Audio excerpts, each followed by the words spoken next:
Hello guys, नमस्ते everyone. आयो सबैजना सन्चै आरामै हुनुहुन्छ होला। म पनि सन्चै आरामै छु। आज चाहिँ दिदी र म भएर टुटु जाँदै छौँ। देख्न सक्नुहुन्छ दिदीलाई। अनि हामी चाहिँ जाँदै छौँ। हामी चाहिँ घरदेखि यता नाता आइसक्यौँ, तर पनि बाटो यही हो, हामी जाँदैछौँ। दिदीलाई धेरै दिनपछि स्वागत छ मेरो युट्युब च्यानलमा। थ्याङ्क यू बहिनी। अनि हामी चाहिँ यो चियापत्ती बोकेर जाँदैछौँ है। हामी चाहिँ यो डाँडामा आइसकेका छौँ गाइस। हेर्नुहोस् कति दामी भ्यू देखिन्छ। हजुरहरूले यहाँ देख्न सक्नुहुन्छ। यहाँ त्यहाँ चाहिँ घर छ, 10-11वटा घर जति होला, हजुरहरूले देख्न सक्नुहुन्छ। अनि त्यहाँ खोला पनि छ। अनि त्यहाँ चाहिँ सल्लाह छ। त्यहाँ चाहिँ पुगे होइन, अलि यतै छौँ, तर हाम्रोतिर चाहिँ सल्लाह भन्छ। हजुरहरूकोतिर के भन्छ कमेन्ट गर्नु होला। अनि हामी चाहिँ पहिले यो बाटो चाहिँ स्कुल जान्थ्यौँ। अनि आज चाहिँ टुटु गइरहौँ। देख्न सक्नुहुन्छ गाइस, यस्तो भिडहरू छ। अनि कहिलेकाहीँ ड्रिङ्क गरेको मान्छेहरू पनि हिँड्नलाई गाह्रो छ। अनि यहाँ चाहिँ धेरैजना लोटेर डेड भइसक्यो गाइस।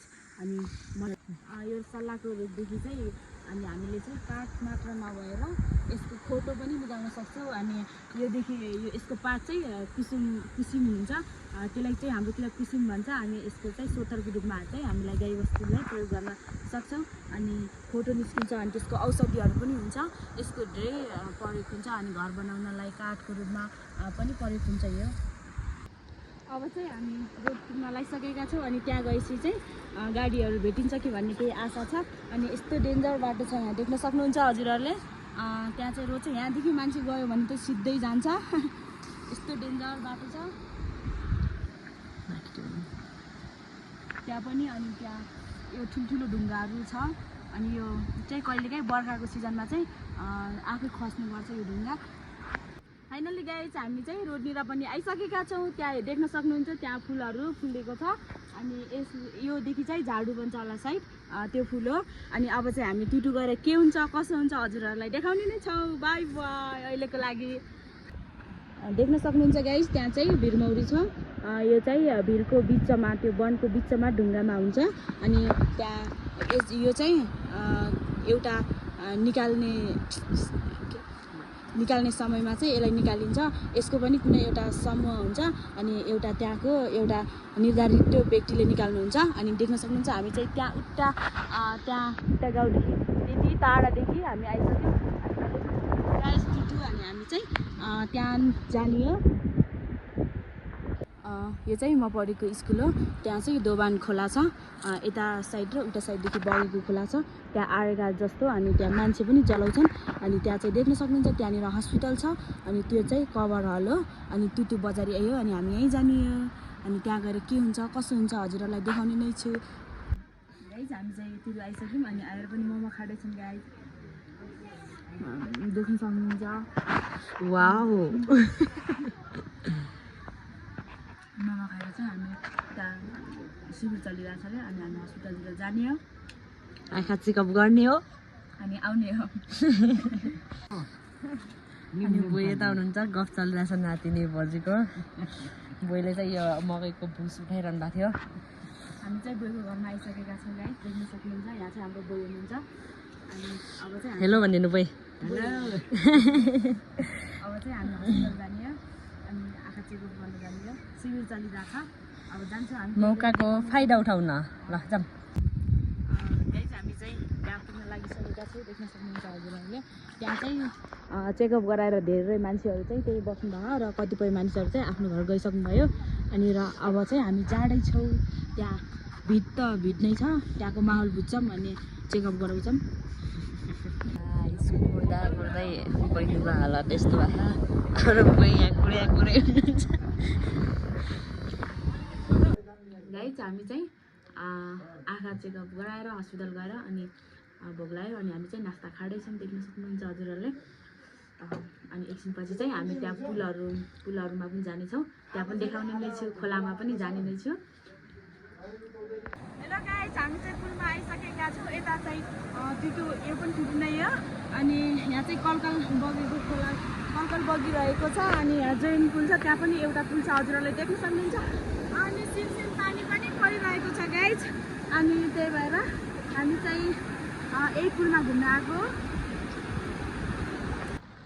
हामी चाहिँ फोटो अनि भिडियो पनि खिचिसक्यौँ अनि अब चाहिँ घरतिर लाग्छौँ अनि नानी बाबुहरू आइरहन् यस्तो पानीमा भिज्दै भिज्दै आइरहन् अनि त्यहाँ देख्न सक्नुहुन्छ पानी परिरह त्यहाँको गाउँ अनि खोलाहरू पनि बगिरह यहाँ चाहिँ मन्दिर छ अनि यो चाहिँ तागा यस्तै ज्याबारी यस्तो के भन्छन् त्यो जाने बाटो हो पानी परेर आवाज पनि धेरै राम्रोसँग सुन्ने होइन अनि स्कुलदेखि आइरहन् अनि हामी चाहिँ अब घरतिर लाग्छौँ देख्न सक्नुहुन्छ गाइज पुलहरू पनि पुल यता पनि पुल छ गुड मर्निङ आज चाहिँ डे 2 अनि मैले चाहिँ आज बिहानको भ्लग चाहिँ खोलादेखि स्टार्ट गर्दैछु देख्न सक्नुहुन्छ यहाँ खोलाहरू कलकल बगिरहेको छ अनि हामीले चाहिँ चिसो छ अनि तातो लुगाहरू पनि लगाएका छौँ म चाहिँ टुटु गएर पनि आड्डा बाँधिनेर आइसकेँ अनि टुटुदेखि चाहिँ अस्मिता दिदी र म आउने भन्ने कुरो थियो तर दिदीको काम परेको हुनाले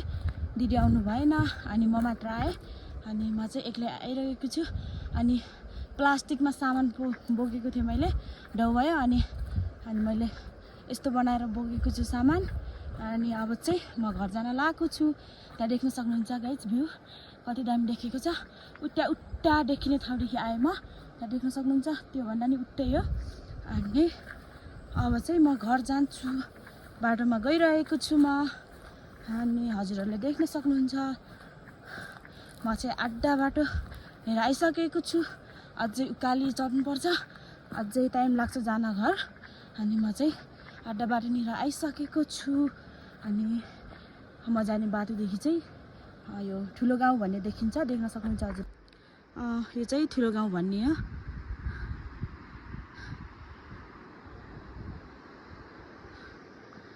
हाम्रो गाउँ चाहिँ यो देखिन्छ योदेखि तल यहाँनिर हाम्रो घर चाहिँ अलि उता पर्छ मेरो घर चाहिँ देखिँदैन अनि यो उकालो चढेर जाने हो अझै त्यहाँ पुग्नु पर्ने छ धेरै टाढा छ